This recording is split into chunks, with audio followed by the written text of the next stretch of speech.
Seumpama biji sesawi yang ditaburkan di...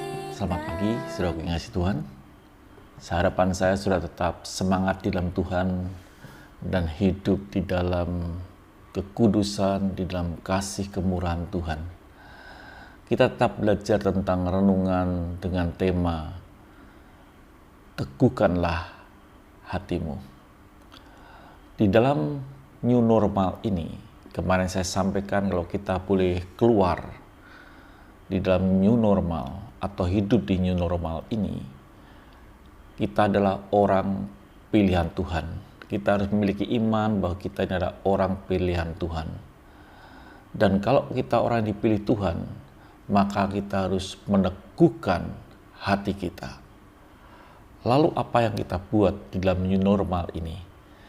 Kita akan baca di dalam Yosua 1 ayat yang ke-7 bagian yang pertama.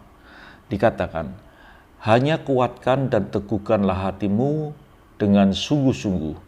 Bertindaklah hati-hati sesuai dengan seluruh hukum yang telah kuperintahkan kepadamu oleh hambaku Musa. Yang dibuat dalam kehidupan new normal ini adalah bukan seperti biasa pada waktu yang lalu, tapi dikatakan hendaklah kamu bertindak hati-hati sesuai dengan firman Tuhan. Artinya saudaraku bahwa saudara mesti hidup secara bijaksana. Hidup saudara harus berubah. Gaya hidup saudara waktu lalu dengan saat ini harus berubah. Harus bijaksana dengan hidup saudara. Atau boleh dikatakan kita mempunyai gaya hidup yang ilahi di tengah-tengah new normal ini. Tidak sembarangan, harus hati-hati. Harus bijaksana dengan kehidupanmu karena kamu adalah orang pilihan Tuhan dan orang yang harus hidup sesuai dengan pimpinan Tuhan supaya kita bisa sampai ke rencana Tuhan, tujuan yang Tuhan inginkan di dalam kehidupan saudara. Dikatakan saudaraku yang kasih Tuhan dalam Roma 12 ayat yang kedua, janganlah kamu menjadi serupa dengan dunia ini, tetapi berubahlah oleh pembaruan budimu, sehingga kamu dapat membedakan mana kehendak Allah, apa yang baik, yang berkenan kepada Allah, dan yang sempurna. Jadi satu kehidupan yang lain. Kita harus membuat hidup kita ini tidak serupa dengan dunia. Hidup kita ini harus berubah supaya kita bisa membedakan mana yang baik dan mana yang buruk, mana yang harus ditempuh supaya hidup kita bisa ada di dalam perkenanan Tuhan. Hidup yang berkenan di hadapan Tuhan. Nah, inilah yang harus kita teguhkan, kita kuatkan hidup kita supaya kita bisa berada di dalam perkenanan Tuhan atau hidup sesuai dengan yang Tuhan inginkan. Hidup di mana kita bisa dalam kehendak Tuhan, hidup di mana kita ada berkenanan kepada Tuhan. Itu yang harus terjadi. Dan itu pernah dilakukan oleh seorang hambanya yang bernama Asa. Asa dikatakan gini saudaraku, di dalam 2 Tawarikh 15 ayat yang ke-7. Tetapi kamu ini kuatkanlah hatimu, jangan lemah semangatmu karena ada upah bagi usahamu. Apa yang kita lakukan ini ternyata ada upahnya, ada sesuatu yang harus kita kerjakan dan kita akan mendapatkan sesuatu. Dan apa yang dilakukan oleh Asa? Setelah dia mendengarkan kuatkan hatimu. Dikatakan dalam 2 Tawarikh 15 ayat yang ke-8.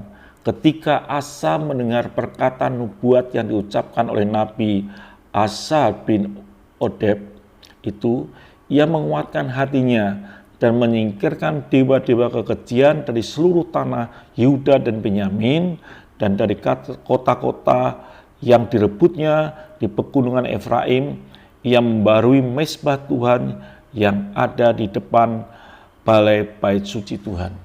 Yang dia lakukan begitu frontal, dia membersihkan berhala, semuanya bukan sebagian, bagi semuanya. Bahkan dia dikatakan dia memperbaiki mezbah Tuhan. Kata teguhkan hatimu, kuatkan hatimu, itu berarti kita harus mempercayai Tuhan dengan sepenuh hati. Dengan kata lain, tidak ada Allah lain, tidak ada sandaran lain, hanya kepada Tuhan sajalah kita percaya dan kita mengandalkan hidup ini dengan hidup bijaksana sesuai dengan firman Tuhan. Jadi saudaraku kasih Tuhan, pagi hari ini kita belajar tentang bagian ini. Teguhkanlah hatimu dengan sungguh-sungguh, berarti sudah mempercayai Tuhan. Bukan sekedar mempercayai, tapi sudah menyingkirkan hal-hal lain di luar Tuhan. Kita sungguh-sungguh kepada Tuhan, kita benar-benar mempercayai Tuhan, dan kita meninggalkan hal yang buruk dan berlari kepada Tuhan. Bahkan di dalam Efesus 5 ayat yang ke-15 dikatakan, karena itu perhatikanlah dengan seksama bagaimana kamu hidup, janganlah kamu seperti orang bebal, tetapi seperti orang arif. Jadi hidup kita ini perlu diperhatikan. Saudara perlu bijak dengan hidup kita di dalam new normal ini. Tidak seenaknya, tidak sembarangan. Kita hidup sudah new normal, kita hidup seperti yang lalu, tidak. Bahkan kita harus lebih sungguh-sungguh dengan Tuhan. Di Amsal 15 ayat yang 24 dikatakan, jalan kehidupan orang berakal budi menuju atas, supaya ia menjauhi dunia orang mati di bawah. Langkah hidup saudara di new normal ini, dengan kuat dan teguhkan hidup saudara untuk tidak serupa dengan dunia. Kalau ini terjadi dalam hidup saudara, saya percaya saudara akan sampai ke tempat yang Tuhan inginkan. Saudara akan menjadi orang-orangnya Tuhan yang hidup di dalam jalan Tuhan dan sampai menyelesaikan pekerjaan Tuhan. Itu yang dapat saya sampaikan pada pagi hari ini. Biarlah saudara tetap sungguh-sungguh dalam Tuhan. Jaga hidupmu dalam kekudusan dan kasihlah Tuhan dalam hidupmu. Engkau akan melihat tanah yang Tuhan janjikan. Haleluya. Tuhan memberkati saudara dan tetaplah semangat. Sampai ketemu esok pagi.